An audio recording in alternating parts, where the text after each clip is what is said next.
அரசியல் சாசனத்தால் உருவாக்கப்பட்டிருப்பது அரசு. 5 ஆண்டுக்கு வர அரசாங்கம், மோடி அரசாங்கம் அதை எதிர்த்து இந்த மேடையில் இல்ல, நான் என்னையிலே பேசுறேன். The first anti-national is Prime Minister Modi and Home Minister Amit Shah என்று நான் பதிவு செய்தவனான். ஏன் தெரியுமா?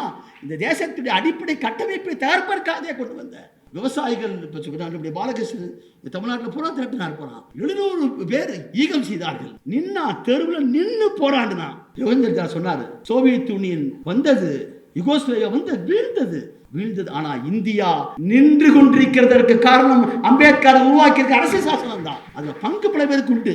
KM முன்ஷி பாரிஸ்டருடைய அந்த கான்ஸ்டிடியூஷன் டிஸ்கஷன் பாருங்க. பாகிஸ்தான் எப்பொழுது ஜின்னாவோடு போன பின்னால் இந்தியாவை பாரத நாடு, இந்து நாடுன்னு சொன்னார். அதை அம்பேத்கர் ஒத்துக்கொள்ளவில்லை. அப்படியா என்ன 38 39 2 இருக்குது எல்லாமே. இதை படைக்கிறதுக்காக போராடுறான். இப்ப அடிமடியில கை வச்சான். அவன் 100 ஆண்டுக்கு முந்தி சொன்னதை கொண்டு வந்து அப்படியே ஸ்டெப் பை ஸ்டெப் கொண்டு வரான் உள்ளார. நீதிபதி சுவாமிநாதன் பேசுவாரு, அவர் ஏன் பேச மாட்டாரு? சந்திரசூட் வழிபாட்டு போயிட்டாரு. பாபர் மசீதி இடிப்பு என்பது it's a secular case. It's a dispute between the one religion and another religion. Hindu versus Muslim. How can you apply your Hindu temple belief faith பத்தி ஆர்டிகல் 25 சொல்லுது. நீ நின்னு கும்பிட்டுக்கோ, படுத்து கும்பிட்டுக்கோ, எதிர்த்து கும்பிட்டுக்கோ. எனக்கெல்லாம் பெரியார் தான் இல்ல. பக்தி என்பது தனி மனிதனுக்குரியது, ஒழுக்கம் மட்டும்தான் பொது வாழ்க்கைக்குரியதுன்னு சொன்னான். நீ வீட்டுல படுத்துக்கோ, தின்னுக்கோ, குமிச்சுக்கோ, இல்லாம சொல்லிட்டு போ. ஆனா இங்கன்றானா இவ்வளவு பெரிய டிஸ்பியூட்ல 400 ஆண்டு காலமாக இருக்கிற ஒரு மிகப்பெரிய வழிபாட்டு தலத்துல இவர் சொல்றாரா, என் சாமியை கும்பிட்ட வழிகாட்டுனாரு, நான் தீர்ப்பிடுறாங்க. அது ஒரு முஸ்லீம் இருக்கிறாரு 5 பேர்ல, அதான் கொடுமை. 5 பேர் யாருன்னே தெரியாதாமா. எங்களுக்கு தெரியும், ஜட்ஜ்மெண்ட்டை படிக்கிறவங்க தெரியும், யாருடைய லாங்குவேஜ் என்ன ஸ்லாங் வருதுன்னு எனக்கு தெரியும். அந்த ஜட்ஜ்மெண்ட்டை முழுக்கெழுதுன்னு சந்திரசூட் தான். ஏன் அவங்ககிட்ட அது டிரான்ஸ்பரன்சி இல்லை? ஏன் அந்த டிரான்ஸ்பரன்சி இல்லை? 1957 AK Gopal versus state of Madras first case. அங்கேயும் கம்யூனிஸ்ட் தான் நின்னா. தெருவுக்கே வராத, ஓட்டுக்கே வராத பெரியார் தான் 15க்கு 16 4 திணிச்சா மனுஷன், வேற யாரும் கிடையாது. பல்லருக்காக பாட்டு பாடினான் பாரதி, பறையருக்கும் இங்கீத்தியர் புலையருக்கும் விடுதலை என்று சொன்னான் பாரதி. விடுதலை குரல் என்பது அன்றைய விடுதலை. காந்தி போய் தங்குகிடமெல்லாம் பிர்லாவுடைய மாளிகை. பிர்லாவுக்கும் சுதந்திரம் வேண்டப்பட்டது, தேவைப்பட்டது. பிரிட்டிஷ் இருக்கிற மான்செஸ்டர் இருக்கிற முதலாளி பம்பாய்க்கு வந்து இங்க இருக்கிற பருத்தியை கொண்டு போய் மான்செஸ்டரை துணியாக்கி கொண்டு வந்து இங்கே விற்கிறான். நான் நல்லடா சொல்ல வேண்டிங்க, இந்திய நாடு என் நாடு, என் நாட்டில் இருக்கிறது, நான் என்ன சொல்றது, நீ யாரா சுதந்திரம் என்று கேட்டார் பிர்லா. அவருக்கு சுதந்திரம் வேணும். லண்டன் மாநகரத்தில் போய் படித்து விட்டு வந்து இங்கே வேலை கேட்பதற்காக, அது காங்கிரஸ் கட்சி துவக்கப்பட்டதே ஒரு மனு போடுகிற ஸ்தாபனம் தானே, ஆக்டிவிஸ்டுமாலே எனக்கு வேலை வேண்டும் என்று கேட்டானே. மனு போட்டு மகாராணியுடைய பாதத்தை தவிர விதந்தாகித்தானே கேட்டான். அதற்கும் விடுதலை கேட்டான். ஒடுக்கப்பட்டு ஓரங்கட்டப்பட்டு சேரியாய் மனக்குடிக்கு கிடக்கிற மனிதன் மாண்பு கேட்டான். மனிதனாக பிறந்திருக்கிற எனக்கு மாடுகளுக்கும் மிருகங்களுக்கும் இருக்கிற மரியாதை கூட கிடையாது என்றான். எனக்கு மாண்பு என்று கேட்டான். உழைக்கிற ஒரு ஒடுக்கப்பட்டிருக்கிறவன் அவன் தீண்டத்தகாதவனாய், ஒடுக்கப்பட்டவனாய், சூத்திரனாய், பிரிக்கப்பட்டிருக்கிற சமூகத்திலே வாழ்ந்து கொண்டிருக்கிற காரணத்தினால் மாண்பு கேட்டான். ஆகவே சுதந்திர போராட்டத்துடைய நோக்கம் என்பது ஒற்றை களமான விடுதலை என்பது பல பேருடைய கோணத்தை கொண்டிருந்தது. It's heterogeneous, it's not homogeneous என்பது. கிழக்கு போல தலைமை பாத்திரத்தை வைத்தது உழைக்கிற வர்க்கம் அல்ல. காங்கிரஸ் கட்சிக்கு கம்யூனிஸ்ட் கட்சி தோன்றிய 1925க்கு முன்பாகவே 45 ஆண்டுகால வரலாறு உண்டு. ஆகவே அந்த மனு போடுகிற அமைப்பு கூட உலகத்தில் ஒடுக்கப்பட்டு கிடக்கிற மக்கள் ஆகாவன் எழுதுவார் யுகப்புரட்சி சொன்னானே பாரதி, குடிமக்கள் சொன்னபடி குடிவார் என்று சொன்னானே பாரதி. அப்படிப்பட்ட ஒரு உலகத்தை, ரஷ்யாவை ஒடுக்கப்பட்ட உழைக்கிற மக்கள் வீறு கொண்டு எழுது கைப்பற்றினார்கள். மார்க்ஸோ ஏங்கல்ஸோ எதிர்பார்ப்பது ரஷ்யாவில் அல்ல, தொழில் புரட்சி வெடித்திருக்கக்கூடிய இங்கிலாந்தில் எதிர்பார்த்தார். தத்துவத்தை கொண்டிருக்கிற ஜெர்மானில் எதிர்பார்த்தார். சோசியலிச தத்துவத்தை கொண்டு வந்திருக்கிற பிரான்சில் எதிர்பார்த்தார்கள். மார்க்ஸும் ஏங்கல்ஸும் எதிர்பார்த்திற்கு மாறாக இருண்ட கண்டமாய் பீட்டர் ரஷ்யான்னு சொல்லக்கூடிய கண்டவர் இந்த நாட்டிலே தான் புரட்சி வெடித்தது. லெனின் சொன்னார், எப்படி இங்கே சாத்தியமானது? சாத்தியத்திற்கு காரணம் முதலாளித்துவத்துடைய பலகீனமான கண்ணியிலே உழைக்கிற வர்க்கம் ஓங்கி அடித்தது. ஆகவே வெற்றி பெற்று சொன்னான். ஆகவதுதான் ஆகவன்றில் இருந்து யுக புரட்சி செய்தான் பாரதி. அந்த புரட்சிக்கு பின்புதான் அடிமைப்பட்டு கிடக்கிற இந்த நாட்டில் விடுதலை என்பதை உழைக்கிறவர்களுமே ஆட்சியை போய் பெற வேண்டும் என்று சொன்னால் நாம் ஏன் பெற முடியாது எண்ணத்தி வந்ததே அதற்கு பிறகுதான். ஆகவேதான் 1919ஆம் ஆண்டு ஒரு தேசம் தெளிவு இயக்கமாக ஒத்துழைமை வெடித்தது என்பதை வாழ்க்கையை பார்க்கிறோம். இதெல்லாம் இங்கே நான் சொல்றதுக்கு காரணம், இந்திய அமைப்பை எப்படி யார் புரிந்து கொண்டார்கள்? கொலம்பியாவுக்குள் போய் படித்துக் கொண்டிருக்கிற அம்பேத்கர் அங்கிருக்க 2ஆம் ஆண்டு படிக்கிற போதே அங்கிருக்கிற ஒரு பேராசிரியர் இந்தியாவுடைய சமூகத்தை பற்றி எழுதுகிறார், சாதியை பற்றி எழுதுகிறார். அதை மறுக்கிறார் அம்பேத்கர். 23 வயது அவருக்கு இங்கிருந்து போனவர். அவர் சொல்கிறார், நீங்கள் எழுதிட்ட புத்தகம் தவறானது, ஏற்றுக்கொள்ள மாட்டேன் எழுதுகிறார். எனக்கு ஒரு 6 மாத காலம் கொடுங்கள் என்று சொல்லி இந்திய சமூகத்தில் இருக்கக்கூடிய தீண்டாமை, சாதியம், சாதியத்துடைய தோற்றுவாய் மூலம் இருக்கிற அமைப்பு, அதை தொடர்ச்சியை பற்றி புத்தகத்தை எழுதுகிறார். அந்த புத்தகம் இன்றைக்கும் உலகம் முழுக்க ஏற்றுக்கொண்ட புத்தகமாக இருக்கிறது. Who are untouchables, தாழ்த்தப்பட்டோர் யார் சொல்லக்கூடிய அந்த கொலம்பிய புத்தகத்தை லண்டன் மாநகரத்தில் படிக்கின்றான். அது மட்டுமா, நான் இந்த இடத்துல பேசுறதுக்காக நம்பிக்கை என்று நாங்கள் உட்டோபியன்ஸ் எல்லாம் இருக்க முடியாது, அப்படி எங்கேயுமே சொல்ல கிடையாது. டயலக்டிக்கல் லாஸ் தான் மார்க்சும் ஏங்கல்ஸும் வடித்தெளித்திருக்கிற இயக்கவியல் தத்துவம் இருக்கிறதே டயலக்டிக்கல் லாஸ். அது quantity changes quality, unity of opposition contradiction, negation of negation. இந்த 3 இயங்கியல் தத்துவத்தை கொண்டுதான் எதுவுமே இருக்க முடியும். மார்க்சிசம் என்பது ரவி சொல்ற மாதிரி, ரவி பேசுறாரு, நம்ம கலாச்சாரத்தையே நாசமாக்குமையா. மனிதன் எதிர்க்கிற இழிவு கொண்டிருக்கிறதை எதிர்ப்பது மார்க்சிசம். அது இழிவு கொண்ட மனிதன் என்பது இந்தியாவில் இல்லை என்று சொன்னானே பாரதி. அதே போல் இழிவு கொண்ட மனிதர்கள் எந்த இடத்தில் இருந்தாலும் அதை எதிர்ப்பது தான் பொது உடைமை என்பதை அறிவித்தது கம்யூனிஸ்ட் கட்சி அறிக்கை 1848ஆம் ஆண்டு. அந்த மாபெரும் தத்துவத்தின் அடிப்படையில் மண்ணிற்கேற்ப அவைகளை பொருத்தி பார்க்க வேண்டும். Concrete application to the concrete conditions of the soil என்பதுதான் மார்க்சிசம். அது it's not a dogma, it's a guide to action. அது வாழ்க்கைக்கு வழிகாட்டியானது. இதெல்லாம் நான் இதில் சொல்றதுக்கு காரணம், நீங்கள் நம்ம பெரிய ஒரு சோவியத் ரஷ்யாவில் வெற்றி பெற்று விட்டால் உடனே அங்கே சோவியத்தில் சோசியலிஸ்ட் கூந்துருமா? அது there must be a prerequisites for the socialist foundation. ஒரு சோசியலிசத்திற்கான அடிப்படை முன்தேவைகள் தேவை.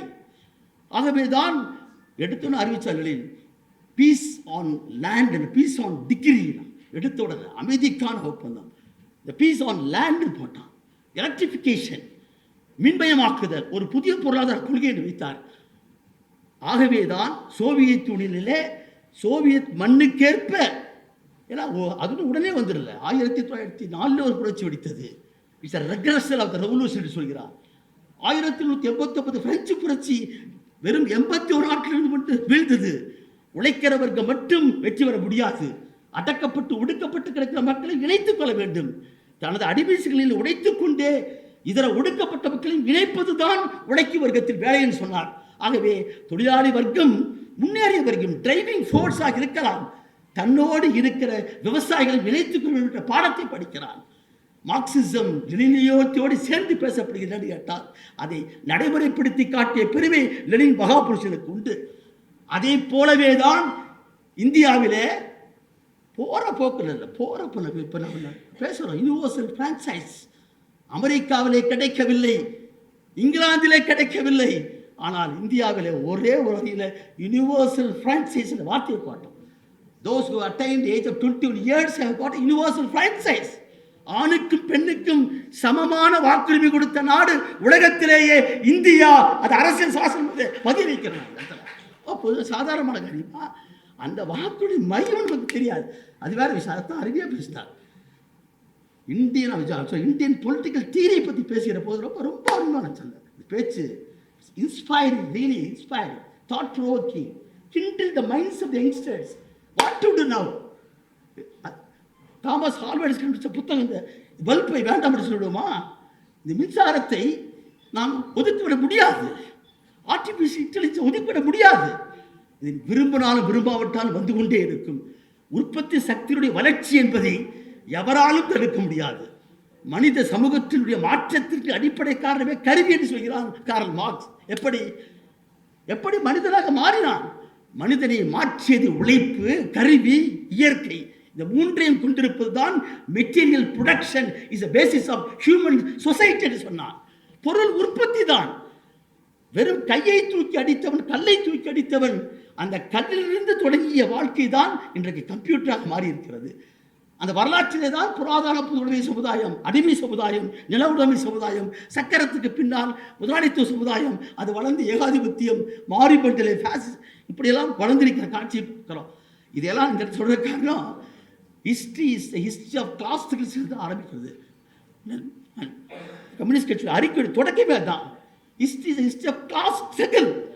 வர்க்க போராட்டத்துடைய வரலாறு தான் விஜய்க்கு வரலாறு. அது ஆண்டார்களுடைய வரலாறு அல்ல, ராஜராஜேஸ்வருடைய வரலாறு அல்ல, உழைக்கிற மக்கள் அவர்கள் இருக்கிற போராட்டம் அடிப்படை. இதெல்லாம் நான் இதை சொல்றது காரணம், இதை எப்படி அடைவதுகள் சொல்கிற போது ஒரு தேசத்துடைய இதில் ப்ளூ பிரிண்ட் இல்லை, எல்லோரும் எல்லாமும் பெற வேண்டும். இங்கு இல்லாமல் இல்லாத வேண்டும் தான் எல்லாத்துக்குமே. 1847 தான் மார்க்ஸ், 2000 ஆண்டுகளுக்கு முன்னாடி வள்ளுவர் சொல்லி போயிட்டான், பகுத்துண்டு பல்லுயிர் ஓம்புதல் தான் பயோடைவர்சிட்டி. எங்கே போயிட்டாரு? பகுத்துண்டு பல்லுயிர் ஓம்புதல் யாரு? நூலோர் தொகுத்தவற்றுலாம் தொடங்கினாங்க. இதை விட எனக்கு பெரிய மார்க்சிசம், இதை விட என்ன மார்க்சிசம்? எங்கே மார்க்சிசம் இருக்கிறது சொன்னால், the philosophers so far interpret the world so far, but the point is how to change of it என்று கேட்டான். யாக்கெல்லாம் பண்ணுவான்? எல்லோரும் மின்புற்று இருப்பதெல்லாம் யாமொன்று முறையில் பராபரமே இந்து மதத்தில் போதிப்பான். ஒரு எண்ணத்தை இடத்துல மறுகணத்தை கொடுன்னு சொல்கிறான் கிறிஸ்தவர். அது இருக்குது. பக்கத்து வீட்டுக்காரர் பசித்திருக்கிற போது உணவின் பாதையை கூடிய இஸ்லாம் எல்லாம் இருக்குது. ஆனால் எல்லா கோயிலுக்கு முன்னாலேயும், எல்லா தேவாலயத்துக்கு முன்னாலேயும், எல்லா வசூலுக்கு முன்னாலேயும் பிச்சைக்காரன் உட்காந்துட்டே இருக்கிறான். பிச்சைக்காரன் கடவுள்கிட்ட கேட்க மாட்டேங்கிறான், மனுஷன் தான் கேட்குறான். அவனுக்கு தெரியும் கடவுள் கிடையாது, சோறு போட மாட்டான்னு தெரியும். ஆகவே பிச்சைக்காரன் போகிறான், எல்லா கோயிலும் இருக்கிறான், எந்த சாமியும் தீர்க்கலை. ஆகவே தீர்க்கக்கூடிய என்று கேட்டால், எனது உழைப்பு ஒரு நாளைக்கு 8 மணி நேரம் உழைக்கிற உழைப்பில் 4 மணி நேரத்தில் உழைப்பின் கூலி வந்து விடுகிறது. அந்த கூலியிலே மீதி பாதி 4 மணி நேர உழைப்பு உபரி உழைப்பாய், உபரி லாபமாய், குவிக்கப்பட்ட மூலதனமாய் எங்கோ போகிறது. அந்த உபரி உழைப்பை, லாபத்தை எவன் வைத்துக் கொண்டிருக்கிறானோ அவன் தான் ஆளுகிறான். ஆகவே உற்பத்தியிலே சமூகத்தன்மை உண்டு, விநியோகத்திலே தான் கோளாறு இருக்கிறது. இந்த விநியோகம் என்று சொல்கிற டிஸ்ட்ரிபியூஷன் ஆஃப் வெல்த் என்று சொல்றாமே, இங்கு தாங்க பிரச்சனை. இதை காப்பாற்ற உருவானது தான் அரசு. இங்க இருக்கிற அரசாங்கம் கிடையாது. அரசாங்கம் என்னதான் இங்கே ஸ்டாலின் இருந்தாலும் கூட 5-6 மண்டல தொழிலாளிகள் 1153 பேர் நியாயம் கேட்கிறான். 10 வருஷம் வேலை பார்த்துருக்கிறான். சுப்ரீம் கோர்ட் தீர்ப்பின் பிரகாரம் 21 hours ஒர்க் பண்ணா, 240 days ஒர்க் பண்ணா அவனை பர்மனெண்ட் ஆக்கணும். 1981 சட்டத்தின் பிரகாரம் 450 நாள் வேலை பார்த்தா இந்த permanent nature of work is deemed to be permanent worker. இங்கே 10 ஆண்டு காலம் உழைத்திருக்கிற தூய்மைப்பணி தொழிலாளியை யாரோ ஒரு கார்பரேட்டுக்கு விட்டு எனக்கு நியாயம் கொடுன்னு கேட்டால் 3 பேரை சோறு போடுறாரு. யாரு பக்கம் நிற்கிறார் இவர்? உன் சமூக நீதிக்காக நான் நிற்கிறேன், பாசிசத்துக்கு நான் நிற்கிறேன். ஆனால் யாருக்காக சேவை செய்கிறீர்கள்? மோடி கார்பரேட்டுக்கு வேலை செய்ய எனக்கு தெரியும். அம்பானிக்கும் அதானிக்கும் இந்த தேசத்துடைய வளங்களை தூக்கி கொடுத்து எனக்கு தெரியும். சமந்தா தீர்ப்பிலே வளங்கள், கனிம வளங்கள் மக்களுக்கு சொந்தமானதுன்னு சொன்னான். The resources, minerals யாருக்கு சொந்தமான சமந்தா வழக்கில் சொன்னா 1997 சுப்ரீம் கோர்ட். அதை அமல்படுத்த தாயா போராடுனா ஸ்டான்சாமி, ஒரு பாதிரியார், இந்த நம்ம தமிழ்நாட்டிலிருந்து போன மனிதன், அங்கே இருக்கிற மக்களோட மக்களாக வாழ்ந்தானையா. சாதாரண குடிசைக்குள்ள அமர்ந்து கொண்டு மக்களோட மக்களாக வாழ்ந்து நின்றவன், பாக்ஸி நோயால் பாதிக்கப்பட்டவன், தானே வைத்து குடிக்க முடியாத மனிதன் தன் லேப்டாப்பை தூக்கி கொடுத்தா. முந்தையே மிகிர் தேசாய் சொல்றாரு, I had discussed with him in ஒரு செமினார். ஏற்கனவே அவர் கைது பண்ணுறதுக்கு முன்னாலே குடிச்சார் பூரா லேப்டாப்பை, எல்லாம் பார்த்தான். எந்த absolutely there is no evidence at all. இதே தான் சாய்பாபாவுக்கு வச்சு 10 வருஷம் தண்டிக்கப்பட்டார் கீழ்கோட்டில். ஆனால் அப்பலட் கோர்ட்டில் பார்த்தீங்கன்னா ஜட்ஜ்மெண்ட்டை படிச்சீங்கன்னா இதே வார்த்தை, absolutely there is no iota of evidence against him, ஒரு துளி கூட சாட்சியம் இல்லைங்கிறான். ஆனால் 10 ஆண்டு காலம் அந்த மனிதன் சிறைக்குள்ளே மாற்றுத்திறனாளியாய் தன்னுடைய ஒரு மலம் கழிப்பிற்கு போவர் கூட ஒருத்தர் உதவி செய்யணும், அது கூட ஒரு எஸ்டி தான் உள்ளார 10 ஆண்டு காலமாய் சிறைச்சாலைக்குள்ளே கிடந்தானே. அந்த மாமனிதன் சொன்னான், எனக்கு 2 காலும் இல்லை. எங்கள் அம்மா வந்து என்னை தோளில் தூக்கி போட்டு தான் கொண்டு போவாங்க, ஸ்கூலுக்கு கொண்டு போவாங்க. படிச்சு நிமித்து நம்மளாம் ஒன்றுமே இல்லை. நான் பெரிய நினைக்கிறேன் என்னை சொல்கிறாங்க, அந்த மாமனிதனுக்கு முன்னால் நம்மளாம் ஒன்று தூசி போகிறான். அப்படியே தாய் கொண்டு போய் ஸ்கூலில் விடுறாங்க. அந்த மாநிலத்திலேயே முதல் மாணவனாக வர்றாரு, கோல்டு மெடல் வாங்குறாரு போகிறான், பேராசிரியர். ஆனால் பழங்குடி மக்களுக்காக நிற்கின்றான், அந்த மக்களுக்காக போராடுகின்றான். சான்சாமி சொன்னாரே, நான் வாய் மூடிக்கொண்டிருக்க மாட்டேன், I cannot shut my eyes towards injustice சொன்னார். அநியாயத்துக்கு நான் பொறுத்திருக்க மாட்டேன், கண்களை மூடிக்கொள்ள மாட்டேன் சொன்னார். அதே போலவே தான் விளக்க விட்டார். ஆனால் அவரை சாதாரண லேப்டாப் வச்சு பீமா கொரியா வழக்கிலே சுதா பரத்வாஜையும் சோனி பாபியையும் காட்லிகையும் அதில் இருக்கக்கூடிய அற்புதமான பாபரும் போராளிகளையும் அடைத்து வைத்திருக்கிறானே, துப்பாக்கி கொண்டிருக்குதா? ஒரு சாதாரண குச்சி இருக்கான்னு கேட்க தெரியாது, குச்சி கூட கிடையாது, தெரியாதுங்க. ஏன் தெரியுமா? குச்சி கூட இதில் என்ன வருது? இப்போ யுஏபிஏலாம் இன்டென்ஷன்கிற வார்த்தை ஒன்று இருக்குது. இன்டென்ஷன்கிறது நோக்கம் எனக்குள்ளே இருக்கிறது. A intended to murder B, which is not an offense at all. A B-யை கொல்லன்னு போட்டு நினைக்கிறாங்க படத்தில். நினைப்பது, அவன் கொள்ளுகிற நோக்கம் ஒரு சட்டத்தில் இப்படி குற்றம் அல்ல. It's only mens rea that is gripped in the man's mind. Unless it is converted into overtact, then only it will become actus reus. எப்போது குற்றமாக முடியும்?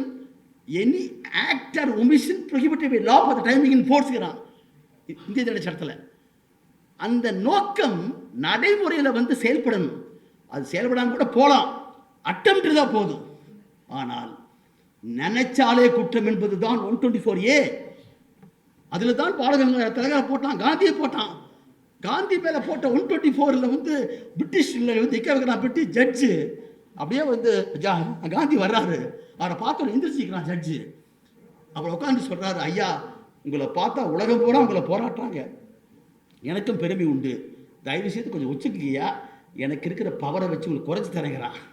அப்போ அவர் சொல்கிறாரு, ஐயா நீங்கள் உங்கள் வேலையை நீங்கள் பாருங்கள், ஏன்னா அவர் பேரிஸ்டர் தானே, ஒன்றும் தெரியாத கிடையாது, உங்கள் வேலையை நீங்கள் பாருங்கள், என் வேலையை நான் பாருங்கள். இந்த தேசத்தின் மீது ஆக்கிரமித்தவன் நீ, ஆக்கிரமிப்புக்கு எதிராக தொடர்ந்து நான் செய்வேன் என்று முழக்கமிட்டார் காந்தி. அவர் 8 வருஷம் தண்டனை கொடுத்தார், 8 வருஷம் தண்டனை கொடுத்தார். இதுக்கு 124A என்ன அர்த்தம்? It is not an offence that has been perpetuated into action. நடைமுறையில் வரல, நினைச்சா போதும். Feeling disaffection towards the state, நினைச்சாலே போதும். அரசுக்கு எதிராக நினைத்தால் உள்ளதெல்லாம். அதே தான் இங்கே வந்து யுஏபிஏ என்னது? With intent, act or intent to do anything infringing the unity, integrity, sovereignty and security of the nation or terrorist ஆக்ட்ங்கிற வார்த்தை. நினைச்சா போதும், ஒரு கல்லை வச்சு போடலாம். அப்படி வெறும் ஒரு பென்ட்ரைவையும் இதே வச்சு போட்டது தான் அத்தனை பேர் மேலே இன்றைக்கி நடக்கலை, கேஸ் நடக்கலை. இப்போ தான் ஆர்சனல் சொல்லக்கூடிய நியூயார்க்கில் இருக்கக்கூடிய மிகப்பெரிய இன்டர்நேஷ்னல் ஃபரன்சிக் லெபரட்டரி அங்கே இருக்குது. இதை பூரா அனுப்புகிறாங்க. எந்த சாய்பாபா இன்ஸ்டிடியூஷன் மர்டர் என்று சொன்னமே ஸ்டான்சாமி, அவரை வந்து அவருடைய அந்த லேப்டாப்பை அனுப்பிச்சு வைக்கிறானுங்க. அதில் பார்த்தோம்னா the malware has been planted in the கம்ப்யூட்டருங்கிறான். என்னுடைய லேப்டாப்பில் அவன் திணிக்க முடியும், இப்போ வந்து இப்போ திணிக்க முடியும், அப்படி போட்டதாங்கிறான். அதை தவிர எவிடன்ஸே கிடையாது. அப்போ நினைச்சாலே குற்றம். இப்போ இப்போ வந்துட்டான் 124 எடுக்கணும்னு சொன்னோம், எடுக்கணும்னு சொல்லி போட்டு எதை கொண்டு வந்து இந்த தேசத்தின் விடுதலையை ஒடுக்க பார்த்தானோ, அடக்க பார்த்தானோ. 120AB is not in the original mechanism IPC. அது பின்னால் தான் புகுத்துறான். எப்போ இந்த தேசத்துடைய விடுதலை போராட்டம் வெடித்து கிளம்புகிற போது ஒடுக்குவதற்காகத்தான் உருவாக்கினான். போலீஸ் சட்டம் 1860 மக்களுடைய ஒடுக்குவதற்காக உருவாக்கப்பட்ட சட்டம். இந்த ரெண்டையுமே கொண்டு வந்து எப்போ கொடுக்குறோம்? Article 19(1)A the right of freedom of speech என்பது, பேச்சுரிமை, எழுத்துரிமை, கருத்துரிமை என்பது அடிப்படை உரிமை. அது காற்றுக்கு வேலி போட முடியாது, என் கருத்துக்கு நீ தடை போட முடியாது என்கிற ஆர்டிகிள் 19(1)A இருந்த பின்னால் 124 இருக்க முடியுமா? Kedarnath Singh versus state of Bihar 1962 வழக்கில் சொல்கிறான், அரசு என்பது வேறு, அரசாங்கம் என்பது வேறு. The government is elected with the people once in 5 years, whereas the state is a creation of statute. அரசியல் சாசனத்தால் உருவாக்கப்பட்டிருப்பது அரசு. 5 ஆண்டுக்கு வரும் அரசாங்கம். மோடி அரசாங்கம் அதை எதிர்த்து, இந்த மேடல் இல்லை, நான் என்னையிலே பேசுகிறேன், the first anti-nationalist prime minister Modi and home minister Amit Shah என்று நான் பதிவு செய்தவன். நான் ஏன் தெரியுமா? இந்த தேசத்துடைய அடிப்படை கட்டமைப்பை தயாரிப்பதற்காக கொண்டு வந்த விவசாயிகள். இப்போ சொல்கிறாங்க பாலகிருஷ்ணன் தமிழ்நாட்டில் பூரா திரட்டினார் போகிறான். 700 பேர் ஈகம் செய்தார்கள். நின்னா தெருவில் நின்று போராடினான். ஐயா சொன்னார், இவரு சொல்ல காசுப்படுறேன், அத்தகைய போராட்டம் இன்னைக்கு நமக்கு தேவை. இந்த எஸ்ஐஆருக்கு எதிராக ஒரு யோகேந்திர யாதவ் சுப்ரீம் கோர்ட்டில் பேசுகிறாருன்னா, very though your submission is very powerful, it's very simple. It's not highly sophisticated Harvard English like Chandrachud ஓரா ஏமாத்துறதுக்காக பேசினார் ஹார்வர்டு. அப்படி இல்லை. It's very simple, but it's in depth, very understandable, very very simple. எப்படி ஷூட் அப்படியே கேட்கலாம். படிப்பு நாங்களாம் மெய்மறந்து கேட்டோம் உங்களுடைய ஆர்குமெண்ட்டை சுப்ரீம் கோர்ட்டில்.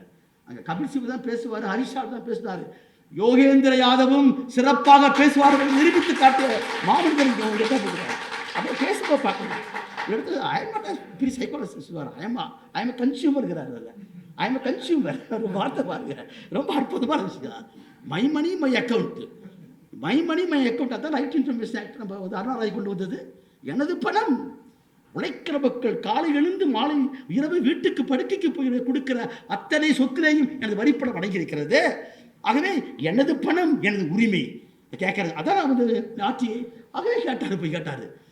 இது போன்றிருக்கிற கருத்துக்கள் ஒன்று சேர வேண்டுங்கிறது தான் அற்புதமாக சொன்னார். இப்போ நான் இங்கே என்ன எனக்கு கொடுக்கப்பட்டிருக்க தலைப்பில் என்ன சொல்ல வரேன்னா, அவருடைய பொலிட்டிக்கல் தியரி அது வந்து இந்த நாட்டோட மட்டும் இருக்கணுமல்ல, அது சமணர்கள், புத்திஸ்டுகள், சூஃபிகள் எல்லாம் பேசுகிறாரு, அப்படியே சொல்லிட்டு வர்றாரு. அது மட்டுமல்ல, அங்கே போகிறது மட்டுமல்ல, எப்படி இருக்குன்னு அப்படியே. எனக்கு என்ன ஆச்சரியம்னா, ஒரு 50 இயர்ஸ்க்கு மேலே இருக்க பேசுறது வேறு விஷயம். யங்ஸ்டர்ஸ், அவர் படித்து 83 படிச்சுன்னு சொன்னார். 83 I think studied in the college there. Just told it and all. நீங்கள் போய் கேட்கலாம், எல்லாருமே கேட்கலாம் யூடியூப்பில். அப்படி ஸ்பீச் 28/10/2025 அவர் பேசின பேச்சு.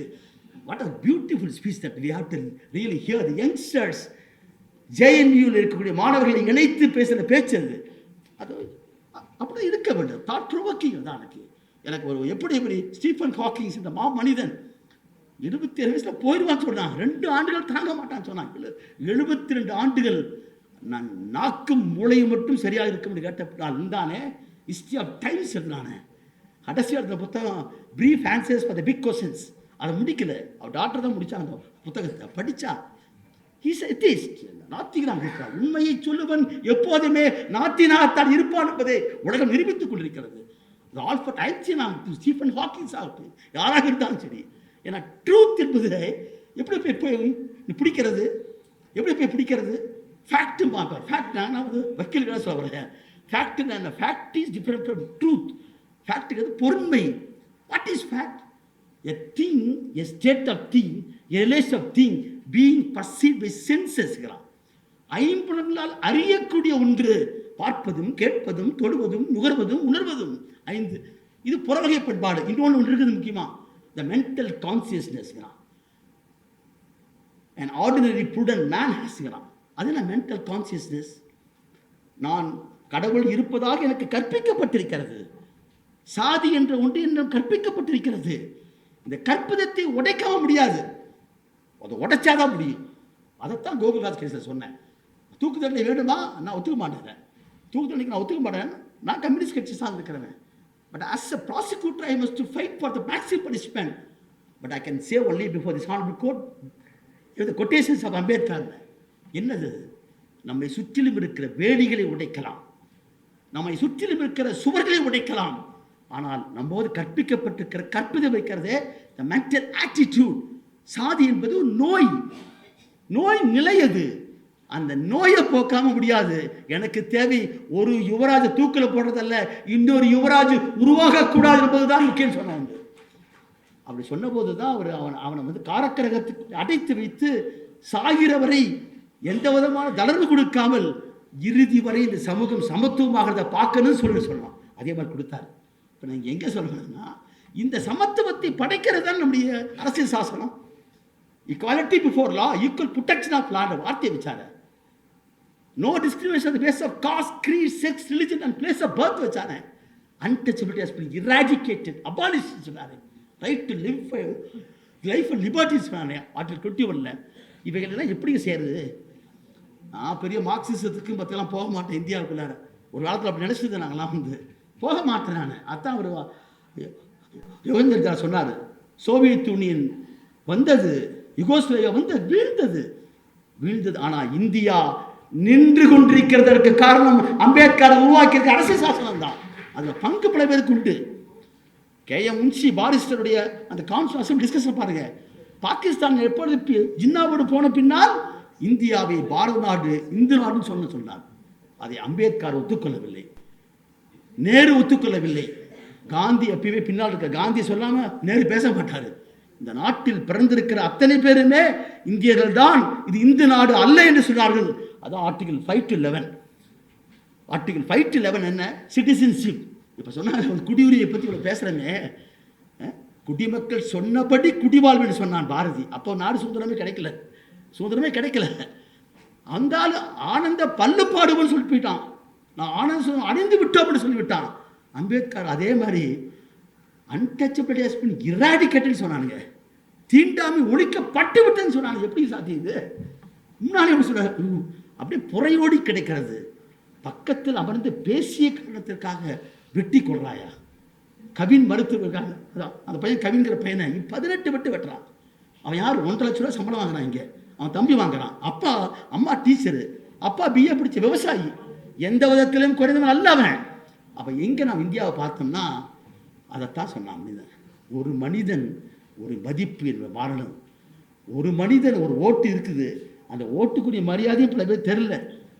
இந்த அரசியல் சாசனத்தை வைத்துக் கொண்டிருப்பவர்கள் மக்களை அறிவார்ந்த மக்களாக உருவாக்க வேண்டும். We have to create an informed citizens. அதான் வேலை. நமக்கு தெரியாதே. எங்கள் ஊரில் பாவான ஒரு ஃபேக்ட்ரி இன்ஸ்பெக்டர் அங்கே வராரு, பூத்துக்கு வராரு. 4 ஓட்டு இருக்கிறாங்க, எங்களுக்கு பணம் வரல. யார் சொல்கிறா? Factory inspector. 4 ஓட்டு இருக்குதான், பணம் வரல, வந்தால் தான் ஓட்டு போடுவேன்னு போகிறாரு.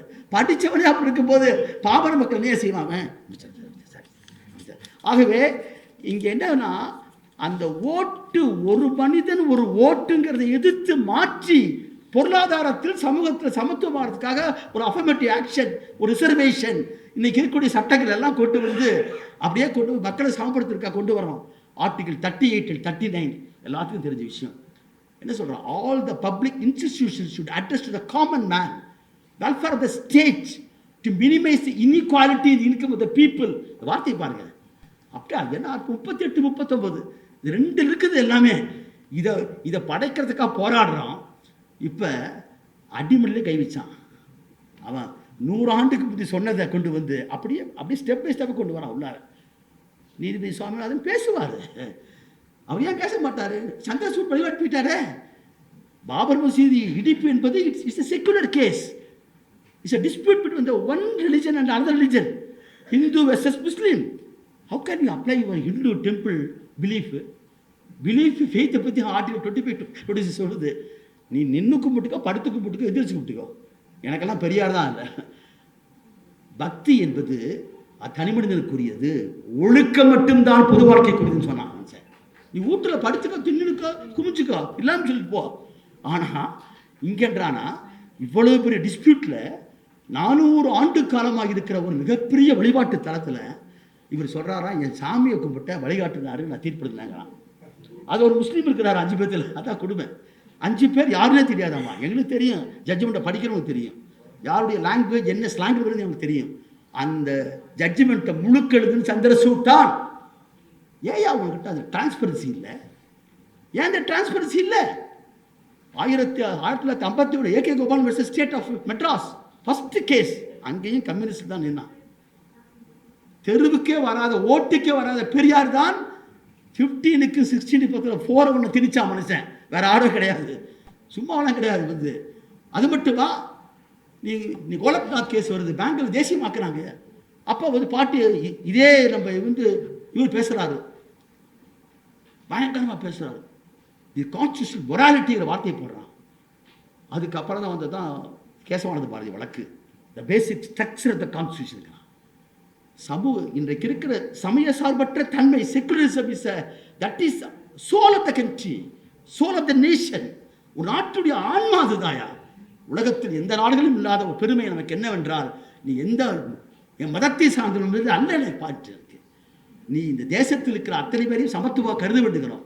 அப்படி சமத்துவத்துக்காக போராடுகிற போராட்டத்தில் ஒரு ஓட்டை மாற்றி மதிப்பை கொண்டு வரதுக்கு முன்னாலேயே ஓட்டையே குறியாக்கினா பார்த்தீங்களா, அதுதான் நவீன பாசிசம்.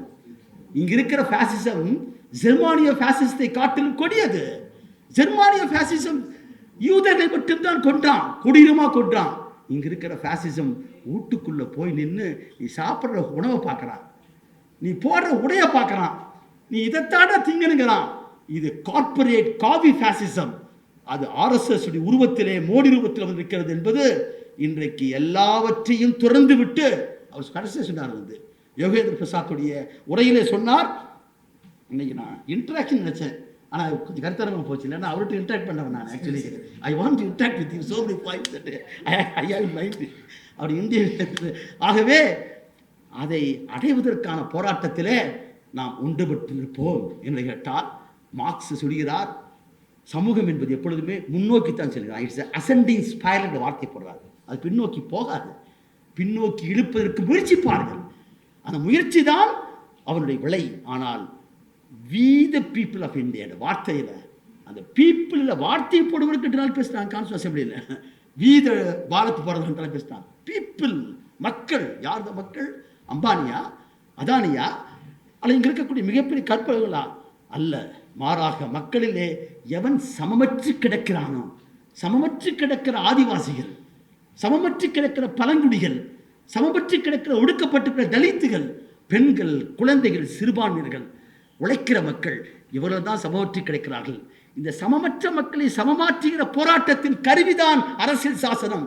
அந்த சாசனத்தை யாரு கையில் இருக்குதோ அதை பொறுத்தா சொன்னார். குரங்கு கையில் பூமாலை கிடைச்சுன்னா என்ன ஆகும்? பிச்சு போடுது. அதே பூசாரி கிடைச்சா மாலையாக மாறும். அரசியல் சாசனத்தை வைத்திருக்க வேண்டியவர்கள் இங்கே எங்கேயோ போய் நிற்கிறான். ஒரு ராகுல் காந்தி பேசுகிறாரு, ஒரு மனிதன் புத்தகத்தை திருப்பி அரசியல் சாசனம் பேசுகிறார். அதற்கு ஆதரவாக நிற்க வேண்டிய பொறுமை நமக்கு, விமர்சனம் நமக்கு உண்டு. It's a bourgeois party. I don't consider it's a communist party. நினைக்க மாட்டேன். ஏன்னா நீ உலகமயத்தை கொண்டு வந்தவன், நீ 90களுக்கு பின்னு தான் வந்தது. ஆனாலும் கூட இன்றைக்கு இருப்பது அப்படி அல்ல. எப்படி பாசிசத்தை எதிர்த்து டிமிட்ரோ எல்லாரையும் கூட்டினானே, ஐக்கிய கூட்டினானே, ரீஸ்டா கட்டடத்தில் தீ வைத்தார்கள், அவன் மீது பொய் வழக்கு போட்டார்கள். ஜெர்மானிய மொழியை கற்றுக்கொண்டு நின்று பாசிசத்தை வீழ்த்தியவன் ஜார்ஜ் டிமிட்ரோ. அந்த ஐக்கிய முன்னணியை போல நாம் இன்றைக்கு ஒன்றுபட்டிருக்க வேண்டும். அதில் தமிழகம் நிற்கிறது, போராடுகிறது. ஆனால் கார்பரேட்டுக்கு எதிராக இல்லை, அதையும் நாம் எடுத்து போராடுவோம்.